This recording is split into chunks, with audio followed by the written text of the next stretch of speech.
I have no idea who he is.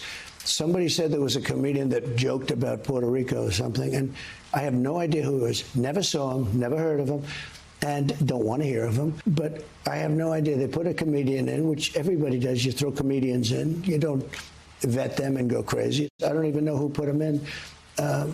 And I can't imagine it's a big deal. I've done more for Puerto Rico than any president, I think, that's ever been president. I don't even know whose campaign it is. Who could have put him in? I mean, who's in charge of this campaign anyway? No apologies for the MSG insults during what was supposed to be a hip-hop and sports super show and closing argument burnishing Trump's gains among black and Latino voters. But it ultimately served as a C-list-filled reminder of just how Trump treated Puerto Ricans while in office. A long list of which includes calling the island dirty and the people poor, and wondering whether it could be swapped for Greenland.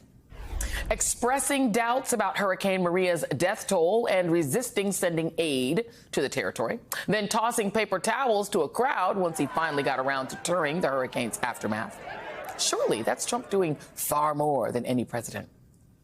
Meanwhile, the backlash from the so-called comedians' remarks continue to grow, with El Nuevo Dia, the island's most popular newspaper, now urging the roughly 5 million Puerto Ricans living in the mainland to vote for Kamala Harris.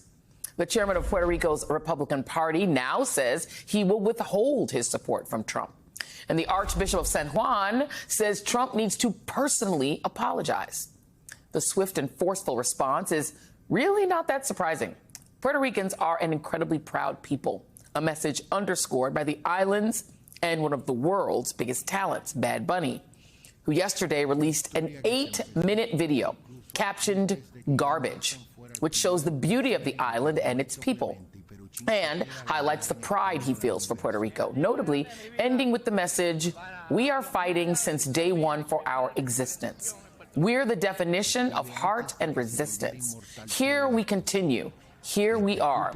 And for those that forget who we are, stay at ease. With pride, we will remind you." Joining me now is Victor Martinez, owner of the Allentown, Pennsylvania-based La Mega radio station. Thank you so much for being here, Mr. Martinez. Just give me the download on the reaction, because people don't realize, like, Allentown is to Puerto Ricans as Miami is to Cubans. It's a very, very heavily Puerto Rican town. What's been the reaction to this joke?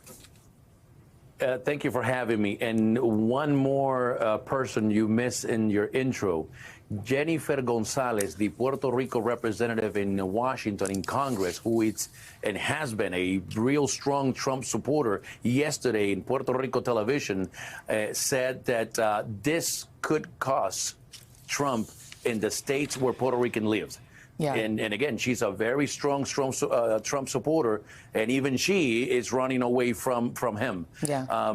Yes, Allentown is 55% Latino, and about 45% of that population is Puerto Rican. Reading, Pennsylvania is 69% Latino, and about 60% is Puerto Rican. We have about 600,000, 500,000 Puerto Ricans that live in the state of Pennsylvania. 300,000 of those can vote. And here's the thing. I think people really don't understand. I mean, I think Americans don't necessarily think about the geography of our Latino cohort. West of the Mississippi, the majority of Latinos are Mexican American, largely. You go to certain places, there are a lot of Guatemalans, people from other places, Peru, other places. But east of the Mississippi, let's put up a map. We're talking about in places like Connecticut, in places like North Carolina, in obviously Florida has over 1 million Puerto Ricans. New York has over 1 million. We're talking about Eastern Seaboard. The Puerto Ricans are largely Dominican. Are largely Puerto Rican, with some Dominicans, but mainly Puerto Ricans. There's more Puerto Ricans outside of Puerto Rico than there is in Puerto Rico. There's about 3.4 million Puerto Ricans in the island. There's about 6 million of us outside of the island. And yes, we have about 100,000 in North Carolina. swing state. We have about 50 to 60,000 in Arizona. We have about 30 to 50,000 in Wisconsin. We have 600, 500,000 in Pennsylvania. So yes, there's a lot of Puerto Ricans in a lot of swing states. And again, I mean, we're talking about 300,000 Puerto Rican voters. Yeah. Let's say that in Pennsylvania, 1, 2, 3% of those 300,000 decide that, you know what, they don't want to vote for Trump. They now want to vote for Kamala Harris. That could decide Pennsylvania. Yeah. And that could decide the presidency. With my callers, we have 5 radio stations in Pennsylvania. Our morning show simulcast through all 5. We have about an audience of about 250,000 Latinos in Pennsylvania. For the last 3 days, we've been taking nonstop calls and comments from people upset, pissed off to the fact that, number one, this was said, and number two, with every hour that goes by, people are getting more and more upset because they just can't stand or understand why Trump hasn't said anything about it, why he hasn't distanced himself, why he hasn't denied it or apologized. This could have been fixed real quick. He could have said, listen, I'm sorry, I don't know this guy, I don't appreciate what he said, I don't agree what he said, and done. Now 3-4 days almost later, silence, nothing. As a matter of fact, well, I wouldn't say silence. He said something. He said he was a love fest. He said that he was honored to participate on this event. Yeah, every day that goes by, every hour that goes by, it pissed people off even more. The other piece is that he doesn't seem to have a lot of respect for Puerto Ricans or for the culture. I mean, he called Nicky Jam, who's a guy who actually endorsed him, a woman, and said, oh, she's hot. And said he didn't even know who this guy was. That man, Nicky Jam, has now rescinded his endorsement. Yes. He's taken it away.